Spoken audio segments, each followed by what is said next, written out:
Hello guys, hello water sign, hello Pisces, Scorpio and Cancer.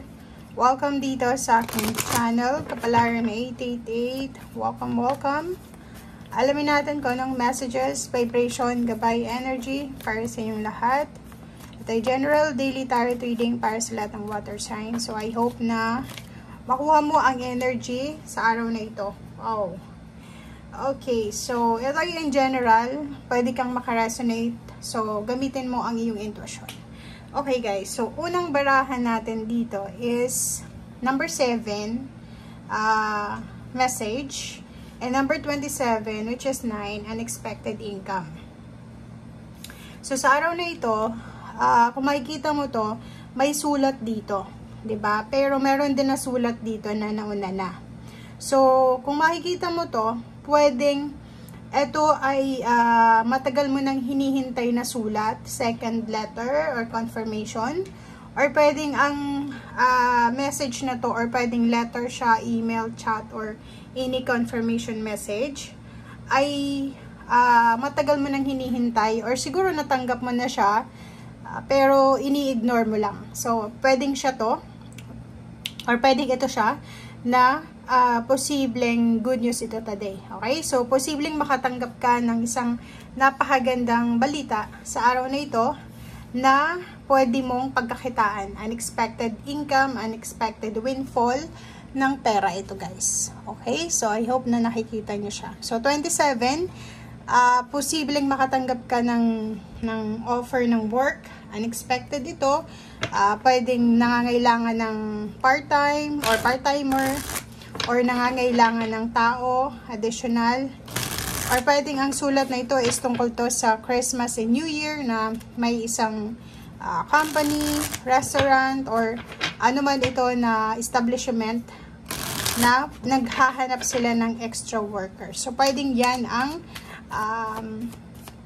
posibleng matanggap mong sulat today, or information, data, news, parang ganun. Okay, water sign, Pisces, Scorpio, and Cancer. Ano pa ba ang pwedeng mensahe sa'yo ng baraha? Unexpected income. So, pwedeng may mga bonuses. Pwedeng today na ibibigay yung bonus. Or pwedeng may message na ngayon. May message na or may info na sa bulletin board na ready na yung mga Christmas gift or pwedeng mga bonuses. Yun. So, eto siya. Resonated dito. So, kung makikita mo to, pwedeng makaresonate dito yung Pisces siguro. Yung iba na Pisces. Pero yung kadalasan na makakaresonate dito is Scorpio and Cancer. So, dito posibleng may isang tao na mag-share sa'yo ng biyaya niya, ng blessings. Or posibleng yun, bonus or unexpected na additional payment, parang ganon. Christmas gifts, cash, or kano pa man. So, pwedeng makatanggap ka sa araw na ito, or kung hindi man sa araw na ito, sa susunod na mga araw. Okay? Or kung ikaw ay may extra, pwedeng ikaw ang mag-share ng iyong blessings. Okay. Or pwedeng meron sa inyo dito na hinihintay yung tulong nyo or yung Christmas gift nyo. Parang gano'n. So, pwedeng may mga tao na nag-i-expect ng iyong padala, tulong, financial, or ano pa man. Okay. So, 5 of Pentacles. So, sinasabi ng baraser dito, especially yung mga water sign na sobrang nahihirapan sa kanilang financial. So, posibleng sa araw na ito, yun na nga, ang good news dito is, kung may mga financial needs kayo, posibleng makuha nyo yung tulong sa araw na ito. Unexpected income or unexpected help.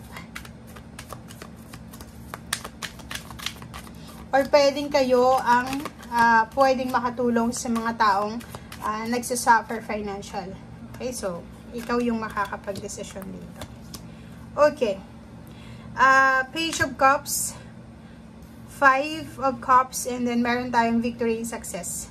Meron sa paligid mo, or pwedeng may mga tao sa paligid mo na hindi mo alam, pero sila ay Okay, so eto na yung ano, parang eto na yung sagot sa'yo ng universe for the past few months na reading. Kasi yung reading mo for the past few months is palagi kang feeling mo, kahit tumulong ka, kahit magbigay ka, take for granted pa rin.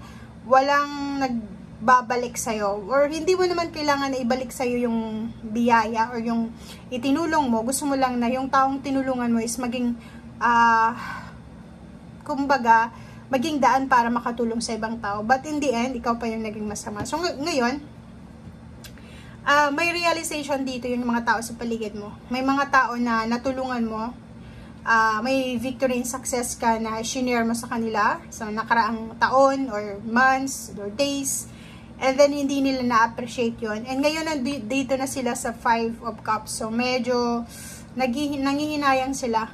Parang binabalikan nila yung mga tulong, like itong Page of Cups, diba? Binabalikan nila yung mga tulong na ibinigay mo for the past few years or days. So, parang ngayon nila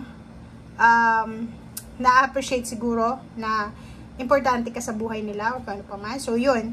Atong victory and success, hindi mo yan alam eh. Siguro may maraming mga tao sa paligid mo na hinahanap yung presensya mo, but ikaw, wala kang wala kang idea sa ganun kasi busy ka. Busy ka sa pagtatrabaho, busy ka sa tupad ng iyong victory and success. Marami kang kailangan na bigyan ng focus sa ngayon. So parang ang nakikita mo, itong dalawang to is yung mga taong natulungan mo na pinanghihinayangan ka, na nawala na yung tulong mo sa kanila. And wala kang oras dito ngayon. Wala kang oras sa mga drama, sa mga negativity. Kasi busy ka sa pagtupad sa iyong pangarap. And yung iba sa inyo dyan is busy kayo na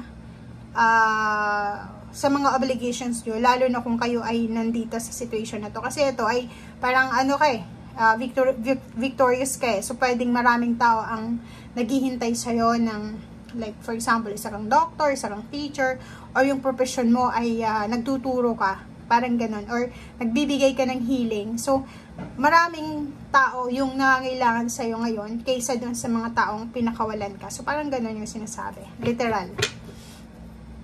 And, yun na nga, busy ka dahil on the way ka na. Papunta ka na doon sa victory and success, recognition, rewards, awards, or any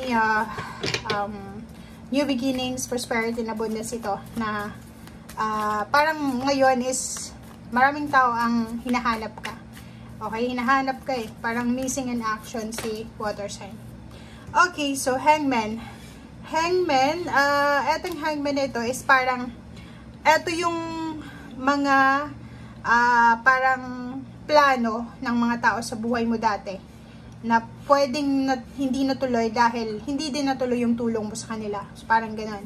And ngayon, parang ang nakikita ko sa'yo dito, hindi mo naman concern itong reading na to eh. Kasi kumbaga, yung ano na to eh, yung backfire na to sa kanila, doon sa mga taong gumawa ng hindi maganda sa'yo. Kasi kung iisipin mo, you are blessed, diba? Nandito yung 6 of Wands na victory and success, triumphant success, good news, unexpected income. Nasa yun eh. Diba? Parang sinashower sa'yo ng universe yan. But, etong mga to, is parang yun dito to sa mga taong nawala sa buhay mo, pinakawalan ka, inabandon na ka, binackstab ka, niloko ka, and ngayon nagsisisi sila, which is hindi mo naman problem yun. So, it's their backfire, bad karma, or kung ano pa man. Pero, sinasabi ng Waraser dito na hindi mo na dapat ito bigyan ng pansin. So, parang ini-inform ka lang, parang ngayon is, ngayong oras na to, or etong reading na to, is ini-inform ka lang ng iyong mga baraha na lahat ng gumawa ng masama sa'yo ay ibabalik ng universe. So, yun. Andito ka sa situation na to, Queen of Pentacles. So, sobrang blessed, sobrang masaya. Financially, sobrang wala kang parang feeling mo sa araw nito is sobrang mahal na mahal ka ng Panginoon. Na parang wala ka nang hahanapin pa. And, kung makikita mo dito, may mga tao sa buhay mo na hinihintay ka. 'Di ba? So, may mga taong gumawa ng masama sa'yo, 'di ba? May mga taong inabuso ka, niloko ka, pero until now, parang feeling nila, hinihintay pa rin nila na Kasi alam nila na mabuti ang tao. Akala nila babalik ka sa kanila kasi maawa ka since you're compassionate. Pero hindi nila alam na sarado ka na eh. Diba? Naglagay ka na ng boundaries eh. Pag naglagay ka na ng boundaries, tapos na talaga siya. So, eto siya oh. Diba? May naghihintay sa'yo eh. Naghihintay ang taong ito. Pwedeng sa tulong mo to. Naghihintay sila ng tulong. And, eto Ace of Wands, wala kang oras sa kanila. Dahil busy ka ngayon sa kung anong ginagawa mo. It's either may bago kang relationship, may bagong member ng family, may business kang sinimulan, or pwedeng busy ka sa ginagawa mong trabaho or sa ginagawa mong plano. So, yun ang nakikita natin dito guys na mensahe sa'yo ng baraha. So, maraming salamat. See you again. Bye!